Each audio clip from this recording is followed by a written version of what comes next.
नमस्कार दोस्तों, कैसे हो आप सब। आप सभी का स्वागत है हमारे चैनल में। और दोस्तों, अभी निकली हुई है दुर्ग में राष्ट्रीय स्वास्थ्य मिशन अंतर्गत भर्ती। और दोस्तों, आज हम बताने वाले हैं इसका ऑनलाइन जो फॉर्म है और सॉरी ऑफलाइन जो आवेदन प्रारूप है वो कैसे भरें। दोस्तों, यहाँ पर आप जो है 25 जनवरी तक दोस्तों देख लीजिए स्पीड पोस्ट जो है कर पाएंगे। ठीक है, आज है 18 तारीख, आप 20 तारीख को भी करते हैं तो 5-6 दिन काफ़ी होता है स्पीड पोस्ट पहुंचने में। दोस्तों, यहाँ पर बहुत सारे पोस्ट है, लगभग 184 मेरे को याद आ रहा है ये पोस्ट है। एंड हम इसमें से देख लीजिए ये वाला जूनियर सेक्रेटरियल असिस्टेंट, इसमें दोस्तों 37 पोस्ट है, जिसमें 11 पोस्ट जो है यूआर में है। ठीक है, इसका दोस्तों आवेदन फॉर्म भर के हम आपको यहाँ पर बता रहे हैं। देख लीजिए टोटल यहाँ पर 184 पोस्ट है।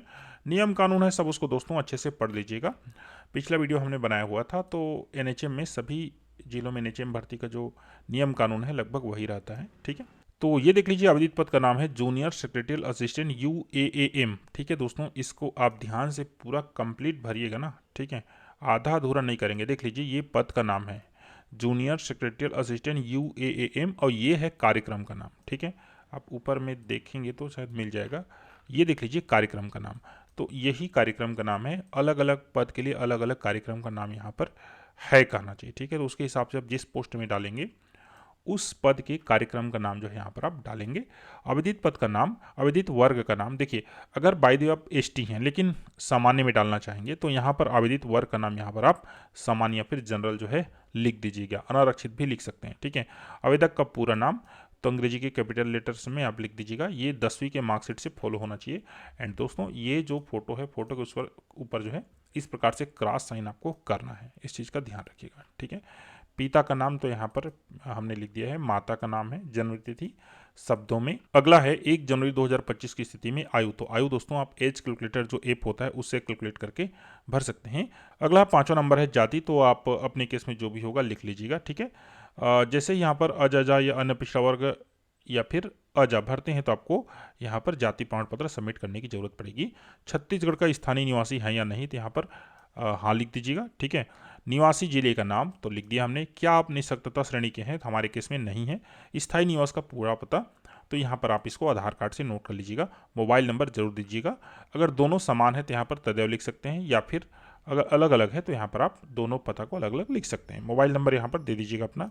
ईमेल आईडी तो ईमेल आईडी अपना जो भी होगा सही सही दीजिएगा। संबंधित काउंसिल का नाम, जो लोग कहना चाहिए वो स्टाफ नर्स वगैरह में भरते हैं ना, तो वो उसके लिए ज़रूरत पड़ता है। ठीक है, तो ये यहाँ पर ज़रूरत नहीं है हमारे केस में। ठीक है, अगला है रोजगार कार्यालय का नाम, तो जिला रोजगार केंद्र जसपुर। ठीक है, जीवित पंजीयन क्रमांक तो ये क्रमांक है, और दिनांक ये वाला है। ठीक है, जिस दिन आपने पंजीयन कराया होगा, मान लीजिए आपने 2009 में कराया था और आज तक वो कहना चाहिए जीवित है, आपने हर 3 साल में उसको नवीनीकृत करा रहे हैं, तब की स्थिति में वो दोस्तों 2009 ही डला जाएगा। ठीक है, अब प्लेस जसपुर याद रखिए, यहाँ पर आप अपना रोजगार पंजीयन नहीं डालेंगे।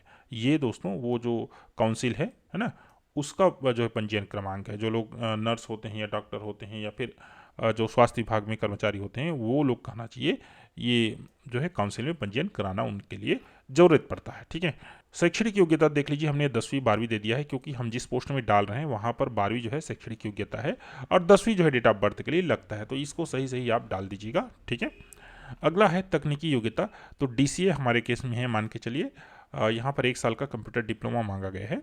DCA की जगह PGDCA भी यहाँ पर एप्लीकेबल होगा। आप CV रमन से भी पास हैं तो भी चलेगा। कार्यानुभव, अगर आपके पास कार्यानुभव होगा तो इसका मार्क्स यहाँ पर मिलते हैं। हमारे केस में निरंक है तो हमने इसको निरंक लिख दिया है। क्या अभ्यर्थी के विरुद्ध दांडिक प्रकरण दर्ज है, तो दोस्तों यहाँ पर नहीं को राइट मारिएगा और हाँ को काट दीजिएगा। देखिए छोटा सा लाइन है, लेकिन अगर इसमें आंसर नहीं देंगे तो सीधा यहाँ पर रिजेक्शन का खतरा आ जाएगा। घोषणा पत्र तो देख लीजिए, स्थान दिनांक डाल दीजिएगा, आवेदक का हस्ताक्षर, नाम, पता, ये सब भर सकते हैं आप। एंड दोस्तों, संलग्न सहपत्रों का विवरण देख लीजिए। संलग्न दस्तावेजों को निम्नानुसार क्रमानुसार रखा जाए, दोस्तों आप क्रम के अनुसार रखना है। ठीक है, एंड दस्तावेजों के सामने बने बॉक्स पर सही का निशान लगावें तथा संलग्न दस्तावेजों की कुल पृष्ठ संख्या लिखें। दोस्तों, ये जितने भी दस्तावेज आप संलग्न कर रहे हैं उसकी टोटल संख्या कितनी हो रही है वो यहाँ पर आप लिखेंगे। ठीक है, तो हमने क्या यहाँ पर सबमिट कर दिया है, 10वीं का अंक सूची है, उसके बाद देख लीजिए 12वीं का है, उसके बाद अनिवार्य शैक्षिक योग्यता।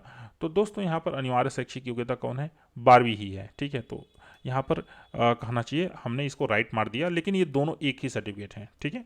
अर्हतानुसार अनिवार्य तकनीकी शैक्षणिक योग्यता, तो ये DCA है, राइट लगा दिया हमने। संबंधित काउंसिल का जीवित पंजीयन, तो ये हमारे केस में नहीं है, ठीक है। अगला है सक्षम अधिकारी द्वारा जारी जो है प्रदत्त जाति प्रमाण पत्र, तो हमारे केस में ये है कहना चाहिए। सक्षम अधिकारी द्वारा प्रदत्त निवास प्रमाण पत्र, तो हमने सबमिट किया हुआ है। सक्षम अधिकारी द्वारा प्रदत्त जो है निःशक्तता प्रमाण पत्र, तो हमारे केस में ये नहीं है। स्वयं का पहचान पत्र दोस्तों, तो यहाँ पर आप अपना जो है आधार कार्ड सबमिट कर दीजिएगा।